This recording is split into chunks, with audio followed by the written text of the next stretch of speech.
So here I have a 9.9 horsepower Evinrude Outboard. This one is one of the Sailmaster versions, so it's made to be remote controlled. With that said, has electric start on it and the choke solenoid. So I've been saving this engine for parts should I need them for the 15 horsepower I've been redoing. Recently a guy asked me for the extension kit off of it. Now, not needing that at all or any of the related parts, I figured sure, I'll take it off and give it to you. So what I'll be doing in this series of videos is pulling the power head off to get to the water pickup tubes, and then pulling the bottom half apart to get the extension kit off of it. So this video is going to basically be a how to remove an extension kit. So stay tuned while I go through this thing. The lower looks a little corroded, and it may be, but it's not really that bad. I haven't had much luck removing extension kits in this kind of condition. Well, ones that look like this. So it may have some stuck bolts inside of the extension housing here, which if it does, yeah, that'll lead to all kinds of problems, but let's hope it doesn't. So may come right apart, may not. Who knows? We'll find out. So I'll get started here. So what I'm going to do first is disconnect the fuel line. I'm not going to rip the whole power head apart to get it off. I'm going to take it off in one piece. So you could just pull the screw off, pull the filter out and rotate it out to get the power head apart, but I'd rather not do that. I'd rather leave it in one piece. Fuel line is old and junky, that's why I don't have a problem cutting it. So all I did was slice the end there just to give it a little more play, and then it'll slide right on out.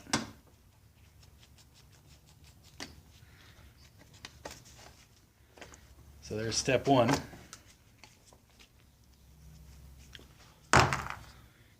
There's the positive wire here, which runs down and charges the battery. That's the theory behind it anyway. Looks like I have some custom connections going on here. It's common for the neutral safety switch to break and not work anymore. So it looks like that's all that's going on there. But this doesn't connect to that. It runs through the rest of the harness and directly connects the battery. So that wire's got to come off. Now what baffles me with some of these motors is there's only 4 connections that need to happen. 3 for the rectifier to get charging, and then 1 for the battery output. The newer models, like this one, it's got 4 spots for terminals, but this one isn't used. Instead they added a 5th and moved it up here, leaving this one blank. I don't know why they do that. You could have just moved this to here and used a 4-prong terminal, or 4-position terminal, but I don't know. That's just what they did, I guess. So, lower motor mount is under the rectifier here, down there. So that's going to be a little challenging to get to. Probably do that last. Got to disconnect the choke solenoid. See, all I did there was put a screwdriver in. Popped it up. Should have had to do it to the bottom tab too, but apparently it wasn't connected all that well. Now there's supposed to be the neutral start safety switch, which connects to the shift detent here. That needs to come off to separate the shift mechanism from the power head. You don't need to take this all the way off. You can just undo the bolt and lay it off to the side.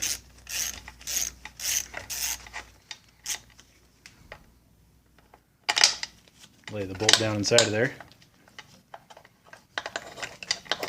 And at that point, that's all that really needs to happen. It can work its way around the rest. There is the carburetor fuel line right there that looks like it might get kind of hung up on there. So you can either fight with it or just cut it out. I'm just going to cut it in this point. Again, just a fuel line. Yeah, that won't give me any problems. I don't want to lose this bolt though. So I'm going to take it out, put it back in its little home here. It's a shoulder bolt. Probably costly, hard to replace. That's a good place for it. There should have been an airbox here. Usually they don't have one on the engines that have the choke solenoid here. I don't know why. They have a special choke knob that allow the air silencer to fit with this all on here. I haven't seen one yet. So knob just pulls out. Now we got a starter rope. Starter rope is old and junky. Go ahead and remove that while I'm at it.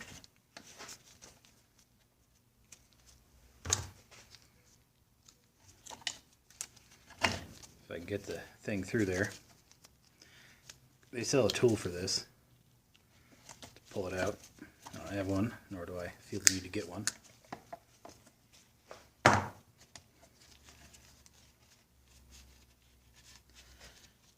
Well, that's it for the starter.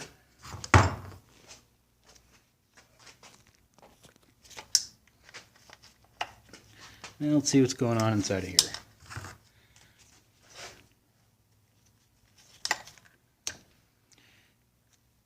I don't know where people find electrical tape, but the electrical tape I buy, it doesn't stick this well.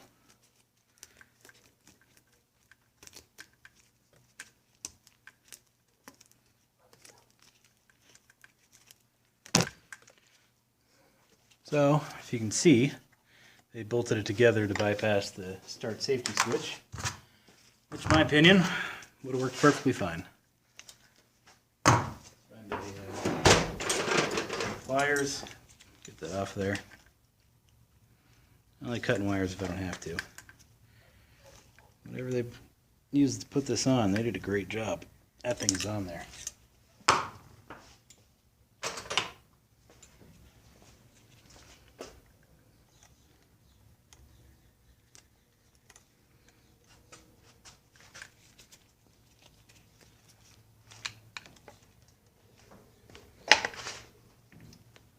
Alright, I'm cutting it.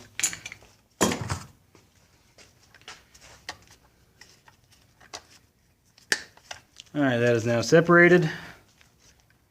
Usually you wouldn't want to do that, but it's fine.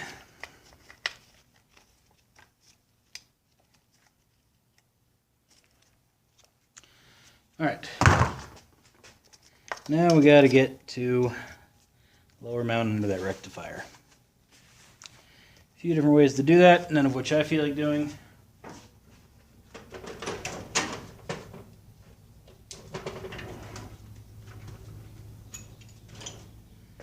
Not that I'm not going to, just don't feel like doing it. So I'm going to pull the fuel pump off just to ease access down inside of there. Looks like the fuel pump was barely hanging on anyway. Whenever somebody rigged this up, they probably didn't quite put the fuel tank back on right.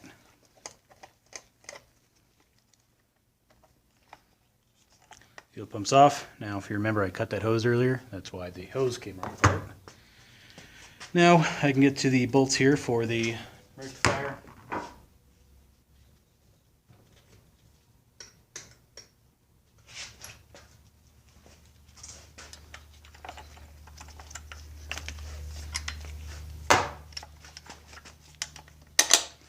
I'm going to change the camera angle here.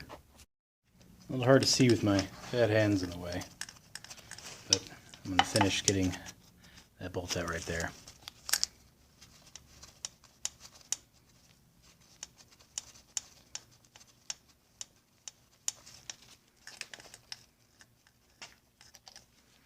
That's one. Now there's a little tiny guy down there. I believe that's a 5/16.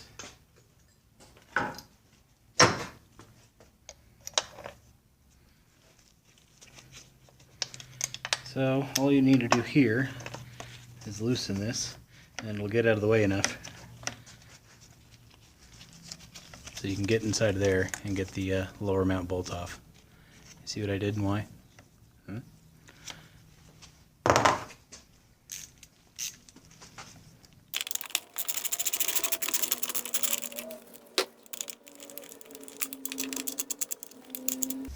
Alright, nut is off for that lower mount. And that's pretty much all we need to be doing on that side of the motor.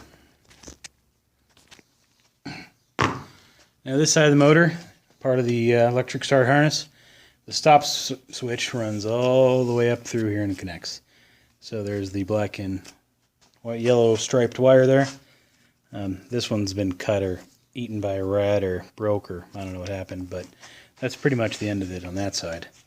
But I'll pull the rest of it out of the way just to make sure it's not going to get caught on anything. Now, usually, This bolt right here is where your tiller handle will attach. Since this engine doesn't have a tiller handle, let me show you. I don't need to worry about that. So that saves me a little process, but anybody else working on this motor, they would probably have that little fun time there.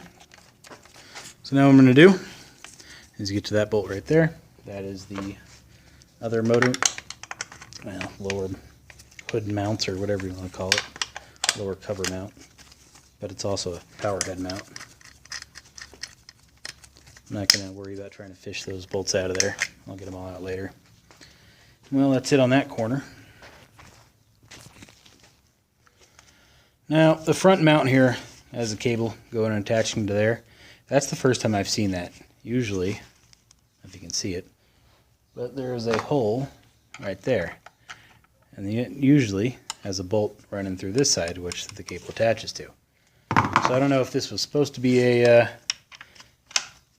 remote controlled engine or if somebody added that in there. Doesn't really make a difference. So on these types that have the studs that come out for the lower mounts, you don't need to pull the starter off, get the power head out. You just got to get this bolt head off. Excuse me, it's not a bolt head. And that is pretty much the gist of getting that engine off. Well, disconnecting rather. We still have 6 bolts underneath to pull out, which I'll do now, but as you can see, they're pretty simple. Now we have the power head attaching hardware. Bolt there, there, and there. I'm going to pull all 3 of those out.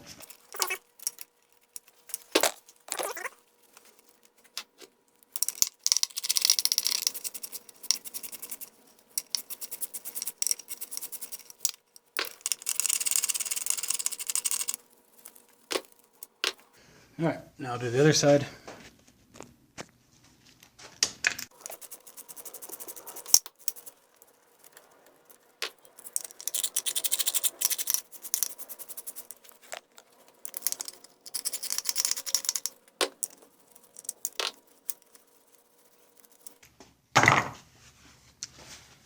Okay, now we'll lower the motor down and get the power right off there. Before I do, there's 2 different ways to pull the power head off. The way I'm going to do it, and then probably the right way. So if you get this rubber seal pulled back, you can kind of see inside of there. There's a little groove. You can get a chisel or a flathead or, well, not a flathead, but basically a sharp chisel in there and use that to break the gasket and get the power head off. I don't really like doing that. I find the gasket mallet works perfectly fine. So that's the way I'll be doing it. All you really need here is a little bit of an impact to break the gasket seal off of the lower here. So that's all I'll be doing. Is it advisable? Probably not. Do you risk damaging something? Probably. Do I care? Not really. It's a parts power head anyway. If this was some mint old motor or something that wasn't that desirable or easily replaceable, I might worry about it. But like I said, I'm only using a mallet, not a sludge, and I'm only giving it light little taps. So I don't really think it'll be a problem. That side broke loose, it felt like. A couple taps the other side. And we'll see if it moves. Not yet. Alright, gasket mount's not working too well, so I'll use the old pry it up approach. And there she goes.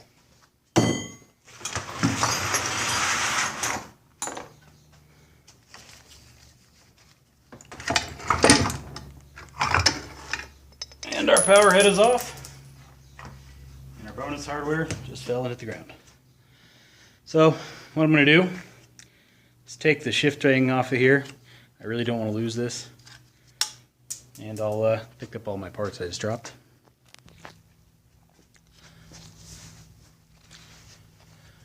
So here's some evidence of somebody being in here messing with it before. Looks like our lower mount rubber gave some problems. So they, well, somebody wrapped a little thing of rubber there, put a zip tie and wedged it in there. And it fixed me, worked fine, but it's just a little funky. It also explains why our ground was mounted a little funky, you know, this guy up here. Why that was mounted to the starter, not to the bracket. But anywho, put Put the nuts and washers back onto the studs here for all three, just so in case I need them, they're there. All that holds that in is a little cotter pin. So I'm going to pull that out real quick.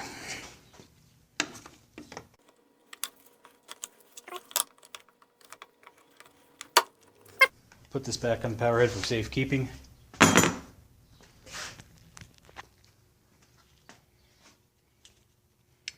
I don't really need to save the cotter pin, but for some reason here I am putting it back in.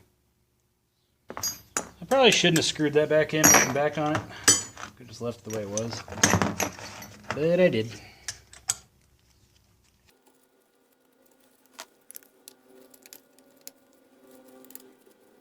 That'll hold it. I'm going to put the nut back in for our rectifier there. Make sure I don't lose that. Also CDI. So the power pack was replaced. Which I don't get. You can go to boats.net and buy one of these things for, I don't know, 40, 50 bucks. Or you can go buy a CDI one for 40 or 50 bucks. I don't know why people just don't buy an Evinrude one. But that's not really my problem. Somebody else bought it. Alright. Water tube. You probably can't see. No, you can't see. See how long it is? Much longer than a standard little shaft should have. So what I need to do is pull out the bolts that hold the exhaust silencer pipey thingy on there. Get that off, and then pull the water tube out.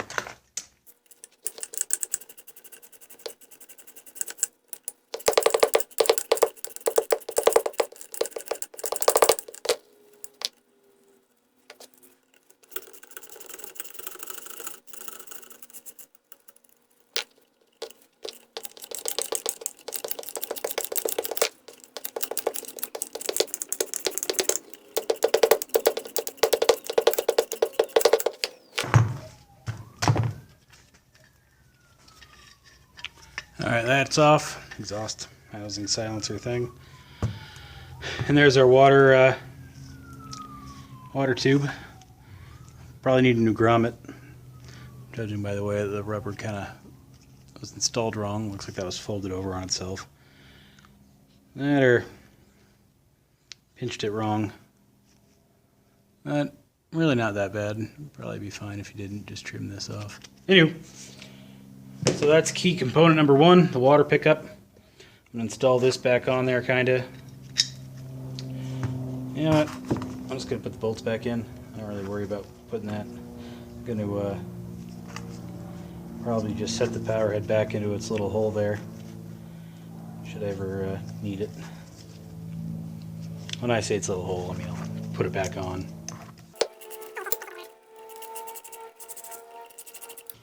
Alright, now for the lower unit. Alright, there's two ways this could go.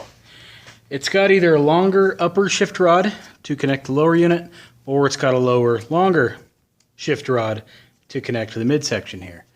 It could go both ways, so it's pretty much you're guessing. I'm going to guess that it's got a longer shift rod in there. So I'm going to get some bolts inside of here, pull them out. Well, wrench inside here and pull them out. See the angle I'm on? Not a good angle to be on. If they go, great, I'm going to stick with it. If they give me any problems, I'm going to get in there with a little wrench.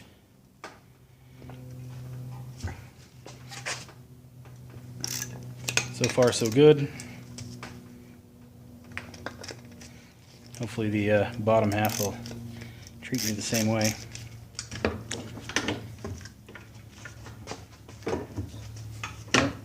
Looks like it's only letting me tilt it to that far for some reason. Alright, I already broke the other side loose. The bolts anyway. So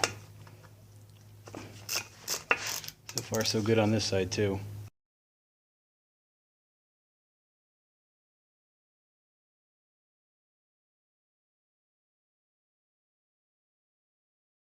Alright, I'm going to finish up on the other side now. Can't quite see yet where the shift rod is. Shift rod connector. Shift rod connector is right there, so that's good.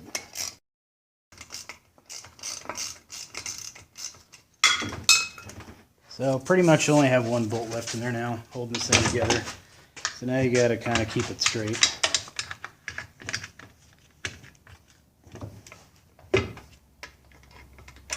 Still can't get a socket in there. Get that shift rod connector out. Alright, what I'm going to do, it can't sit on this angle on that shift rod connector. It can't sit all the way down on it. It won't bend that way. So I'm going to reposition my setup here. A little hard to see, but you can get to the shift rod now. I pulled the rest of the bolts out, lowered the engine. I'm now holding it up with my leg, which not really an option right now because this thing is so tight it's not even funny. Alright, back to leg support. And this thing's going back to giving me problems. I'm going to spray some PB Blaster in there.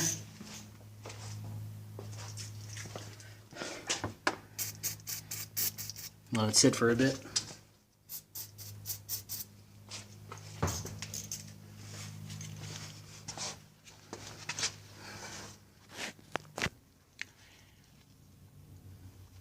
All right, let's give it a try now.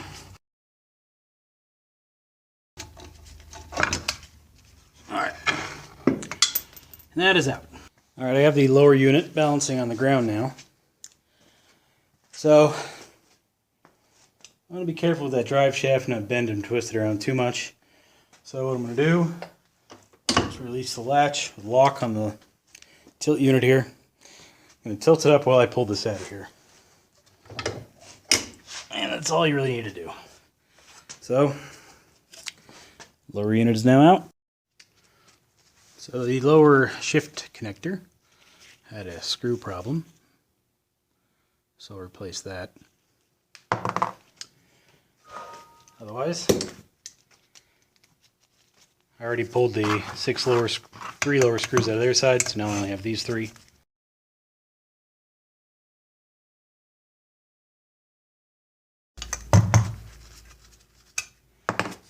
Alright, it is disconnected. Now that'll slide off.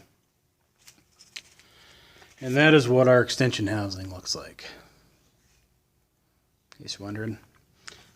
Lower water pump here. Meets it up there. This acts as a water tube extension on its own and reconnects there. So, pretty simple. We're going to have to get the drive shaft out. But first I'm going to take the shift rod out. That's pretty simple to do. I'll show you how it's done. You twist it out. Give it a pull. And there's our long lower shift rod.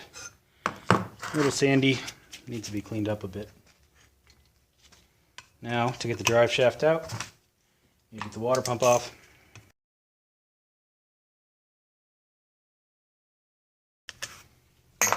Alright, bolts are out for the water pump. As you can see, the shaft slid there.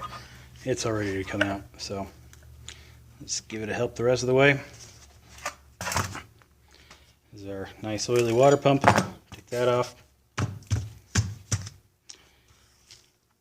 Slide this up through the top. And we have the impeller. That can go down or up. Down is a shorter trip, so I'm going to have it go down. You don't want to mar it with anything metal. So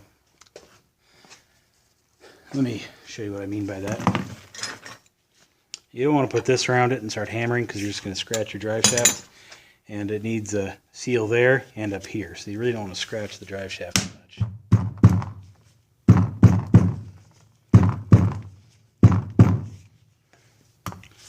These being stuck is pretty common, by the way. So I just lost the lower pin, which means it's on the way. That won't be in my way anymore.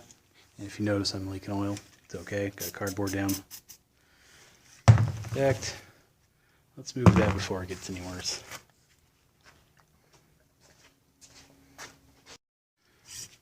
Alright, drive shaft. I sprayed it with some PB Blaster. Slid right down. So, we are basically done.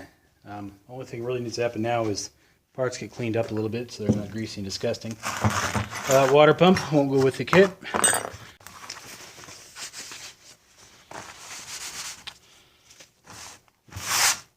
Clean that all off to the floor here. So we have a long drive shaft. We have a long shift rod.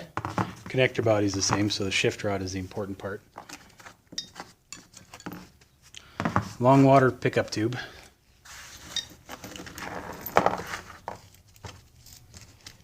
And then the 6 bolts needed to attach the housing, or the extension housing, and the extension housing itself. So those are the needed parts to convert an outboard, at least this one and most others, over to a long shaft. Now if you were doing a short shaft conversion, you wouldn't need as many parts. You would need the standard length shift rod and a standard length drive shaft. And then you could, unless you got it all in one piece, cut this down every many inches. These come in, I believe, 5, 12, 15-inch lengths, so I don't want to guess the length here, but this is probably a 5-inch housing, so which means you would take exactly 5 inches off of the pickup tube. So yeah, to convert it over to a short shaft, one of these, cut that down. That's all the additional parts you need. Well, hope you found this video helpful. If you got any questions about this or something similar, just let me know. And have a good one.